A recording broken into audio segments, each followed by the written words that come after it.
Hey, Kids on the Ridge, happy weekend. I hope that you've had a great first week of school, and I'm so excited that you've decided to engage with Jesus this weekend on Labor Day weekend, no school on Monday. That's super nice. We are starting a brand new series, and it's all about friends, how to be a good friend. And when you're a good friend, you get good friends. And I know that going into this time and with school being a bit different and online and everything, it can be a little bit scary about, hey, how am I going to make friends? Well, don't worry. God's got the solution. He knows what it takes to be a good friend and to make good friends. And so I hope you follow along with us and learn how to be a good friend and follow after Jesus with your whole heart.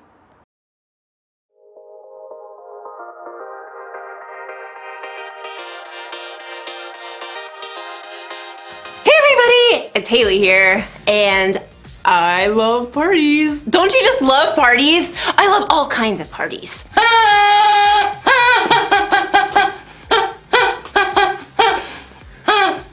Birthday parties! Happy birthday to me, happy birthday to me, happy birthday dear Haley! Happy birthday to me! And who doesn't love a good block party? Beanbag toss! Sorry. I could use some lessons. Which is why friendship is so important. Friendship is using your words and actions to show others you care. It's kind of hard to have a party without friends. And honestly, it's hard to even plan a party without friends. You need a tall friend to hang the lights. You need a friend who can bake. And if you got a friend who's giving beanbag toss lessons, tell them to give me a call. The point is, we need friends, and friends need us. And in today's story, we're gonna talk about what makes a friend a friend. That sounds like fun! It makes me wanna party!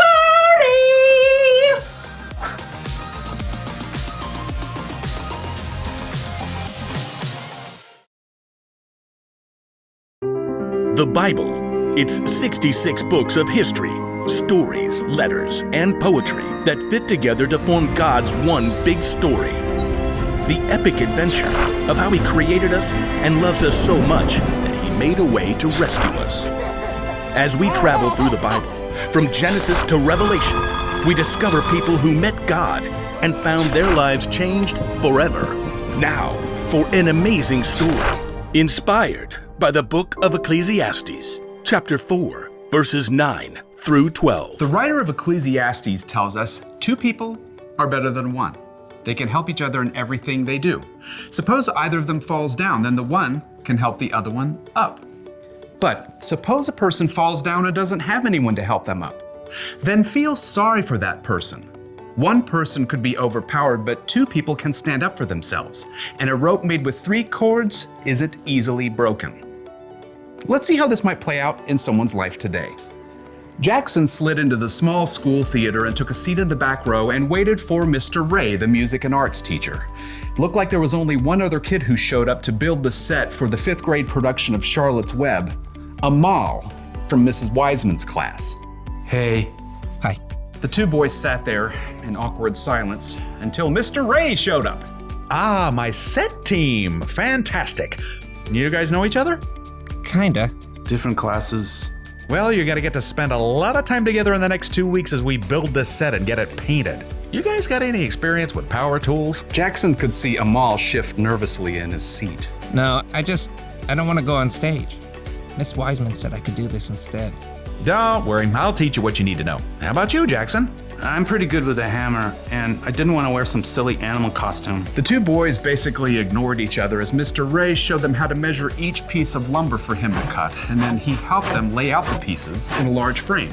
Now, this'll be one of the wall flats for the backdrop. We'll paint it as part of the barn. Amal, you want to hammer in these nails? I guess. I'll hold it more like this. Don't worry, you'll get it. I'll do this side. Jackson nailed together the entire flat while Amal still struggled with one corner. What a klutz. But it was a different story the next day when they started to paint. This flat is part of our barn wall. I want you guys to paint a couple of chickens right there. Amal grabbed a brush right away. Oh, do you want them to look like real chickens or like cartoons? Just give them your own personal spin. Amal got to work right away, creating an entire palette of colors while Jackson was still trying to figure out which brush to pick. Now, I've got to run down to the art room. Amal, why don't you show Jackson how to get started? I don't really... Mr. Ray smiled at them both. He needs a hand. I think you guys will make a great team. Mr. Ray hurried out. Jackson and Amal avoided each other's eyes. Well, I'll sketch an outline for the chickens. What do I do? Just, fill it in. I'm not really an artist. Jackson dipped his brush randomly in the blue paint and frowned at Amal's outline. Just have fun with it. Jackson swiped the blue brush, outlining a wing. I've never seen a blue chicken. Oh. It's great. It'll stand out. Oh. Thanks. By the time Mr. Ray returned, Jackson was surprised to discover that he and Amal had already painted 5 brilliant hued chickens. Mr. Ray grinned. I've never seen a more flamboyant flock. Jackson held out his fist to Amal, and Amal, surprised, gave him a fist bump. Yep, see you boys tomorrow. The next day, Amal showed up with a bruised finger on his left hand. I can still paint with my right. What happened? Mr. Kunkel keeps putting me in as goalie during PE, and then I mess it up, and everyone on the team gets mad at me. Do you stay on your toes? Keep your eye on the ball? No. I just panic when the ball comes at me.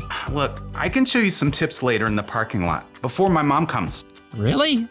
That would be great. And Jackson turned out to be a pretty good teacher because Amal managed to get 2 blocks during PE the next day. And when Jackson showed up to paint sets, stressed out by a math test, Amal grabbed his textbook. Fractions? I see all these weird numbers and I freeze up. You just have to break it down like this. With Amal's help, Jackson managed to stay calm during his test the next day. And by the middle of the next week, they had completed the entire backdrop for Charlotte's Web. Well done. I knew you two would make a great team. Amal's pretty okay. Jackson's not too terrible. Look, I know you guys are really different from each other, but it's boring if all your friends are just like you. Together, they started gathering wood scraps and wiping off brushes. Seriously, one of the wisest men to ever live pointed this out. Solomon. Solomon? Yep. He's this king in the Bible. He was a builder and an artist and super rich too. But for all the things he had, you know what he valued most? Friendship. He says it like this: 2 people are better than 1. They can help each other in everything they do. On point. Yeah. Amal held out his fist, and Jackson tapped it with his own. Maybe Solomon and Mr. Ray were onto something.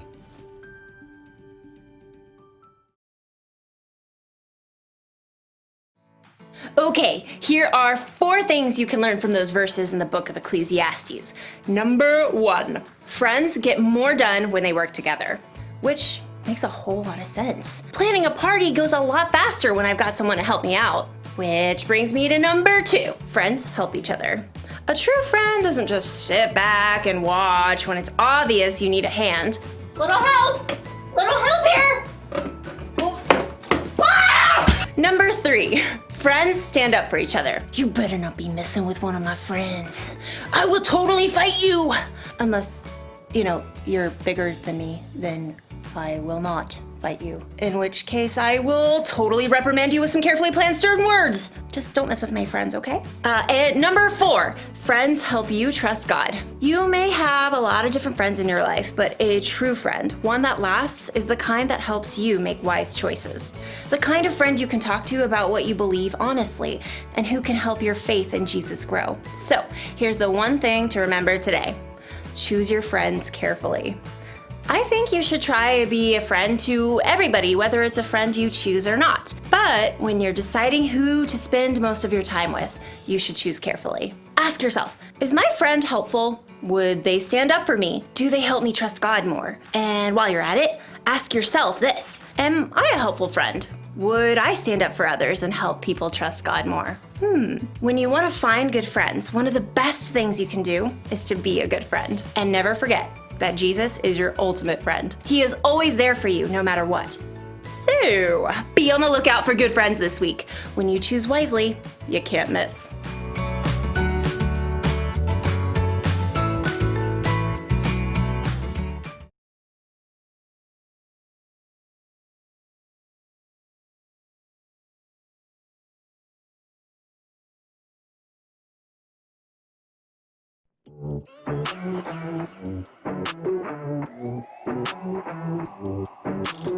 Jesus, you have been so faithful. Jesus, you have been so true. I will be forever thankful, 'cause I never had a friend like you.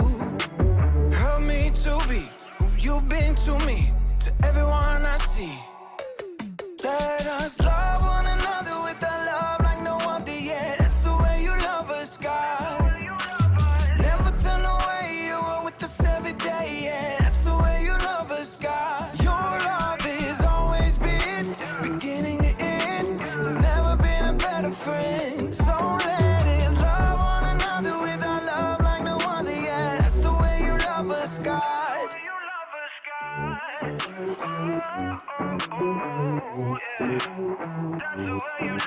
You with me in the darkest valley. You with me on the mountaintop.